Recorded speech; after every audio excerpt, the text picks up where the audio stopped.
Bumagsak ang isang eroplano sa runway ng isang airport sa Davao City.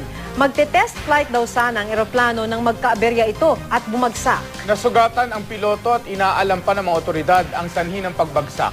Makibalita tayo live kay John Paul Siniel ng GMA Davao. John Paul. Mark Maki, naganap kaninang umaga ang pinakaunang insidente sa pagbagsak ng isang agricultural plane sa runway sa Davao Old Airport. Nag-crash sa runway ang aggat plane na ito, 100 talampakan mula sa himpapawid. Nang rumesponde ang mga otoridad, binuhusan nila ng aqueous film forming foam ang eroplano para hindi magliyab ang tumagas na fuel.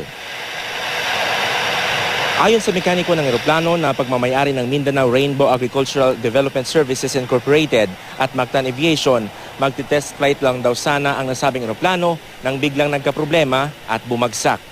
Ginagamit ang aggat plane sa pag-spray ng pestisidyo sa mga puno ng saging sa Kapalong, Davao del Norte. Nasira ang malaking bahagi ng eroplano na nagkakahalaga ng humigit kumulang 50 milyong piso. Nagdamo ng minor injuries ang piloto nitong si Jose Bugarin. Nagpapagaling na siya ngayon sa ospital. Ayon sa Civil Aviation Authority of the Philippines, ang naturang aggat plane raw ay para lamang sa mga short take-off. Kaya posibleng nahirapan daw ang piloto sa pagmaneuver dahil masyadong mahaba ang runway ng Davao Old Airport. Gayunman, patuloy ang investigasyon ng CAAP. Wala namang nadamay na iba pang tao sa plane crash.